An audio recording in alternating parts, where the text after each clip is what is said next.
wabarakatuh. Waalaikumsalam warahmatullahi wabarakatuh.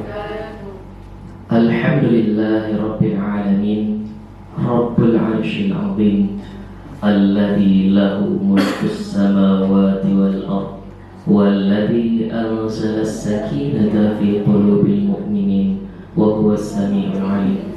Allahumma salli wa sallim wa barik ala sayyidina Muhammad wa ala alihi wa sahbihi wa dhurriyyatihi wa ahli baitihi ajma'in. Qala Allah Ta'ala fil Qur'anil Karim, a'udzu billahi minasy syaithanir rajim, bismillahirrahmanirrahim. Wa may yattaqillaha yaj'al lahu makhraja wa yarzuqhu min haitsu la yahtasib. Sadaqallahu. Alhamdulillah, segala puja dan puji hanya dan mutlak milik Allah Subhanahu wa Ta'ala. Segala puja dan puji hanya dan mutlak milik Allah semata. Yang artinya jika pada siang ini kita yang duduk di sini, yang masih senang dengan puji-pujian, yang masih berharap dengan puji-pujian dari orang lain, artinya kita mencoba mengambil sesuatu yang mutlak milik Allah. Ada yang salah dengan hatinya. Allah yang masih lagi mengizinkan kita hingga detik ini, hingga telah melewati pertengahan Ramadan ini, masih meminjamkan kepada kita umur, usia yang jika kita ingat-ingat setahun yang lalu, mungkin ada saudara-saudari kita di kiri kanan kita yang ianya kemarin masih tertawa-tawa bersama kita, hari ini dia sudah menangis-nangis di dalam kubur. Wallahu a'lam, apakah ini pertemuan kita masih ada kesempatan tahun depan atau ini menjadi puasa terakhir kita. Itu semua PR kepada kita. Salawat beriringkan salam kepada junjungan alam Nabi Muhammad sallallahu alaihi wasallam. Nabi yang telah meninggalkan sunnah-sunnahnya yang begitu indah. Nabi yang sebelum Rasulullah meninggalkan kita berjumpa dengan Allah, menghadap Allah, telah menata dan meniti jalan kehidupan bagi kita para umat, yang jika kita berjalan di jalan yang ditinggalkan oleh Rasulullah, ujung daripada jalan tersebut adalah berjumpa dengan ampunan Allah, berjumpa dengan Sang Pencipta. Namun sungguh sangat disayangkan, mungkin karena perkembangan zaman ataupun beragam macam problema dalam kehidupan, sehingga kita pada hari ini yang mengaku beragama Islam, lahir dari keluarga Muslim, KTP kita 100% Islam, tapi masih ada juga saudara-saudari kita yang memilih jalan lain, atau bahkan bahasa mohon maaf, berani meninggalkan sholat yang diperintahkan wajib. Meskipun kita tidak beribadah banyak seperti para ulama yang lain, tapi kita berani meninggalkan, cukup berani meninggalkan sholat saja sudah membuktikan siapa diri kita sebenarnya. Insya Allah di antara kita tidak ada berani meninggalkan sholat. Kita bekerja di bawah Kementerian Agama, kita membawa nama agama. Tapi jika ada yang berani, berarti kita telah membuktikan satu hal. Satu hal itu apa? Berani kita menentang Allah. Di saat yang bersamaan kita mengangkat tangan, ya Allah, nepoi gaji lo ya Allah. Tapi di saat yang bersamaan, ya Allah, aku tak mau sholat ya Allah. Selebih mana pengkhianat daripada itu? Adakah pengkhianat lebih parah daripada itu? Penghormatan saya kepada seluruh para jamaah yang telah berhadir di siang yang tidak terlalu panas, alhamdulillah. Biasanya sangat panas ya, seakan-akan air wudhu pun terasa seperti air teh manis tambah es. Tidak tahu, biasanya tidak ada seperti itu rasanya. Tapi ketika di bulan puasa berubah rasa air Pak. Ada manis-manisnya. Insya Allah. Maka sering terjadi korupsi dalam berwudu 3 kali, keluar sekali, keluar 2 kali, 1 kali hilang. Semoga kita tidak terlupa seperti itu ya. Subhanallah. Para tengku-tengku pembimbing sekalian, izinkan saya sekejap berdiri di hadapan para tengku-tengku umi sekalian, yang saya tahu di saat seperti ini mata kita hanya tinggal 5 watt, hatinya sudah berkedip-kedip. Tapi tak apa, silahkan istirahat sambil menunggu habis ceramah. Istirahat itu tak apa. Jadi izinkan saya berbicara sekejap di sini. Nah, saya diberikan tema tentang Al-Quran sebagai mukjizat Rasulullah. Al-Quran, membicarakan tentang Al-Quran itu perihal sebenarnya hal yang sangat berat.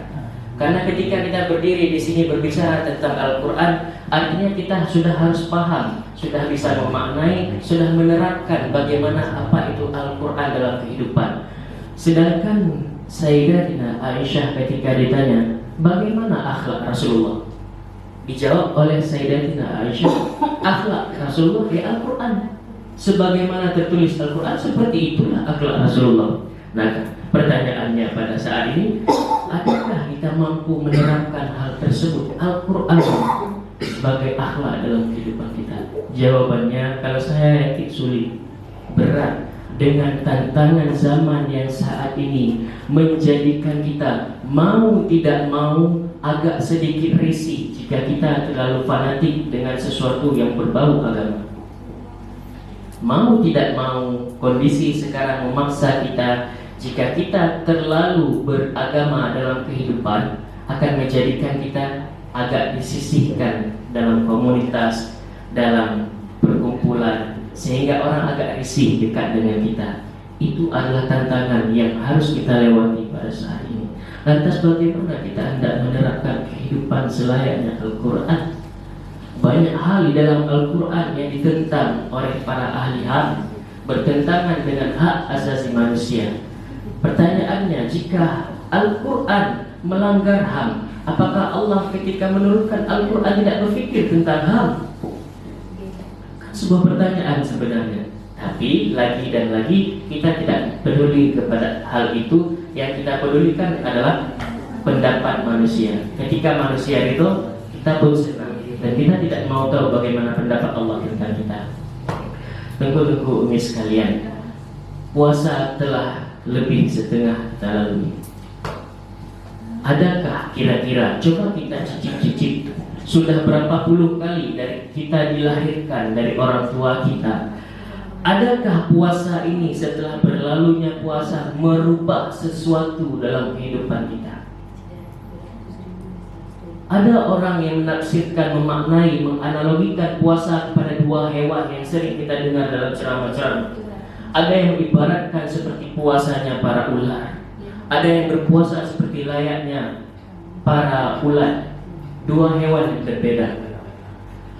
Ular berpuasa, tapi setelah puasanya mulutnya lebih berbisa. Artinya orang yang berpuasa, setelah berpuasa mulutnya lebih menyakitkan berbicara pada orang lain. Berarti itulah kawannya, ular kawannya.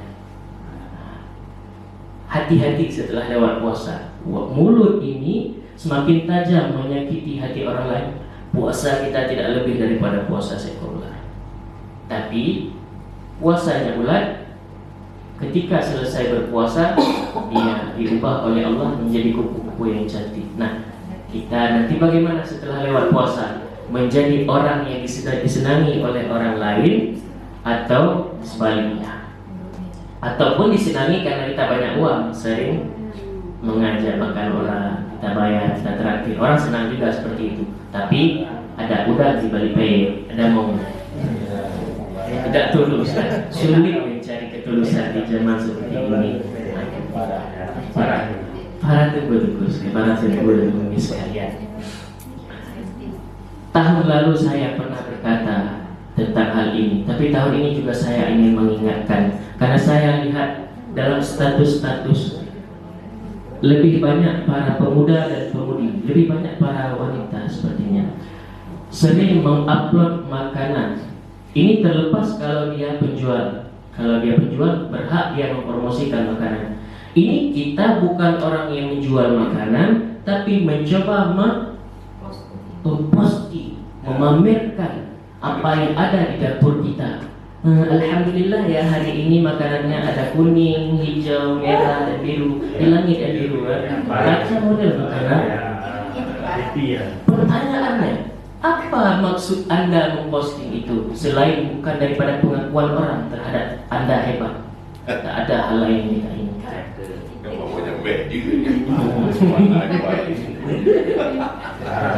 Adakah kita teringat ketika kita memposting hal-hal yang lezat tersebut, ada saudara-saudari kita yang ekonominya kurang? Karena kita tahu puasa kali ini jauh berbeda daripada puasa sebelumnya. Ekonomi kita pada kali ini betul-betul anjlok. Ada keluarga yang terkadang untuk membeli takjil pun tak ada makanan. Saya mendapati hal tersebut ada di Malaysia. Untuk berbuka puasa dia harus mencari menasah atau masjid untuk sekedar mendapatkan makanan untuk berbuka puasa. Lantas kita yang tidak membantu saudara-saudara kita malah menyakitkan, lebih menyakiti kehidupan mereka. Lantas untuk apa puasa? Jika hanya dengan puasa kita hanya menyakiti saudara-saudara kita. Apa yang hendak kita dapatkan dari puasa tersebut? Sudahlah kita tidak bisa membantu, lebihlah kita menghancurkan perasaan mereka.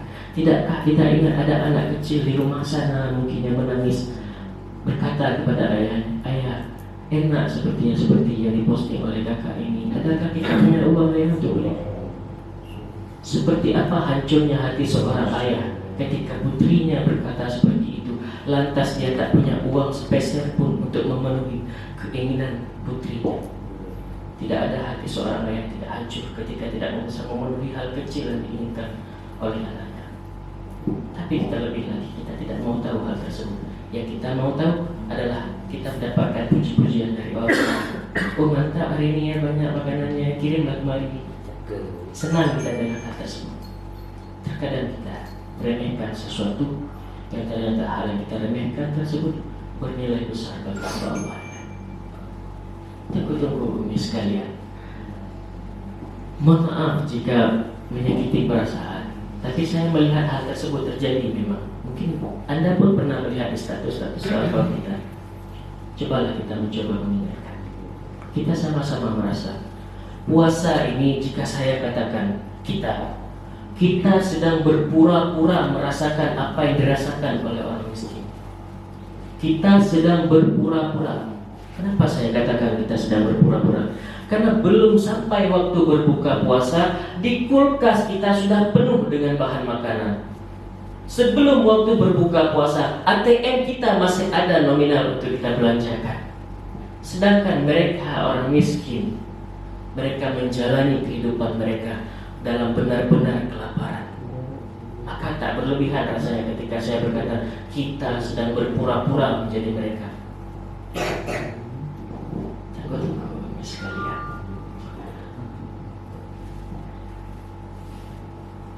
Dalam kehidupan mungkin kita terlalu mementingkan diri kita sendiri. Lantas bagaimana ketika kita diajarkan berakhlak dengan Al-Quran? Hari ini para umi-umi, para tuku-tuku sibuk mempersiapkan putra-putri kita untuk dunia. Bukan tak boleh mempersiapkan putra-putri kita untuk bersaing dengan dunia. Ketika pelajaran dunianya dia susah, tak mampu, kita panggil guru, tak dapat di sekolah, kita panggil di luar, kita tambah pelajarannya.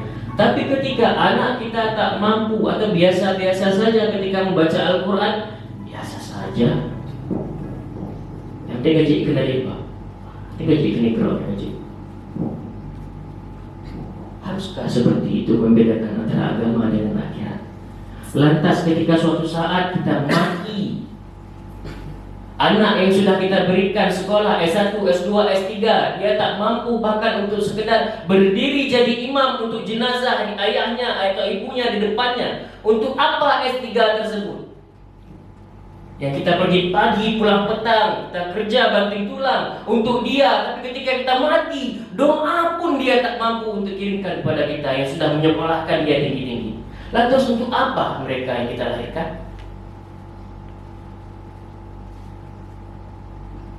Ketika ada pelajaran di sekolah menghafal misalnya, Mama, ini ada pelajaran, ada menghafal surat ini, surat ini. Mama, kami mau setor lah, Mama dengar lah bentar, Mama lagi sibuk nih, gak sempat, sana setor sama ayahmu. Apa dikatakan oleh seorang anak? Ayah kan gak bisa ngaji. Lucu hal tersebut, teman-teman sekalian sebenarnya. Tapi, nya lagi tipak nih. Kalau kita sadar, itu seperti dipijak kepala kita oleh anak. Apa yang sama ayah? Ayah kan gak bisa ngaji. Tapi ya, apa yang bisa kita lakukan? Ya, senyum saja lah. Sebegitu tidak pentingnya pada saat ini saya perhatikan pendidikan tentang agama. Ada sebuah kisah, agak kasar sebenarnya kisah ini, tapi jangan diambil sisi kasarnya. Tapi semoga menjadi pertimbangan kita ke depan yang membuat kebijakan. Ada 2 orang guru pendidikan agama, guru ngaji lah kita katakan, tungku-tungku atau ustazah-ustazah yang mengajarkan ngaji ke rumah privat, mengajarkan fikah dasar, mengajarkan akidah, mengajarkan nilai dasar-dasar Islam kepada anak-anak kecil. 2 orang. Setiap hari mereka mengajarkan kepada rumah-rumah yang berbeda. Sebulan mereka mendapatkan gaji Rp350.000. Seminggu 4 kali pertemuan. Sebulan 350.000. Yang menyadari begini kalau tak ada jadi mereka dalam keadaan seperti itu tetap mengajarkan Al-Quran, mengajarkan agama, menanamkan berbakti kepada orang tua. Sehingga pada suatu saat seorang guru tidak melihat lagi kawannya yang satu lagi. Lama dia tidak berjumpa, sehingga bertanya, apa dia tidak mengajar lagi, tidak mengajarkan Al-Quran lagi, tidak mengajar agama lagi. Sehingga sebulan, 2 bulan berlalu. Pada bulan selanjutnya dia berjumpa dengan sahabatnya yang lebih mentereng penampilannya, yang lebih, aduhai lagi mana ya, pokoknya pakaiannya sudah berbranded lah. Sedangkan Tengku yang awal tadi masih dengan pakaian zuhud lah, kata peci kuning zuhud dan kan. Jadi berjumpalah beliau dengan sahabatnya tadi, bertanya, Ustaz, dah lama nak jumpa, kemana? Tak ngajar lagi sekarang? Tak ngajar lagi sekarang? Alhamdulillah saya masih ngajar, Ustaz. Saya masih mengajar saya. Ngajar apa sekarang? Enggak jadi guru lagi sekarang. Alhamdulillah saya masih menjadi guru, tapi saya tidak mengajar manusia, tapi menjadi guru anjing. Menjadi guru anjing. Maksudnya Ustaz? Ya, saya mengajarkan anak anjing. Mengajarkan anak anjing cara berguling-guling, cara berdiri, cara merespon ketika diberi perintah. Saya digaji 4 juta rupiah sebulan. Subhanallah. Mengajarkan anak manusia, lihat tuh memang tuh. Tak pernah buka. Siapa yang mau lagi mengajarkan agama seperti ini? Anak cantik. Ilo bilangnya anak lagi mengapa tak tegur keluar dari udah itu. Sebegitu tidak dihargai kita ketika kita mengajarkan agama sekarang. Ini bukan kisah pura-pura, ini kisah nyata teman-teman sekalian.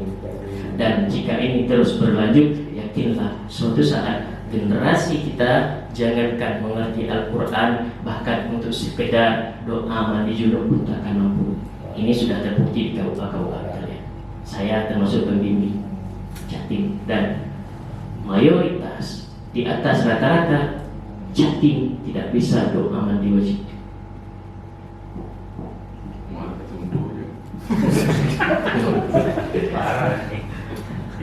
Jadi lantas bagaimana? Apa yang hendak kita harapkan ke depan? Wallahu a'lam.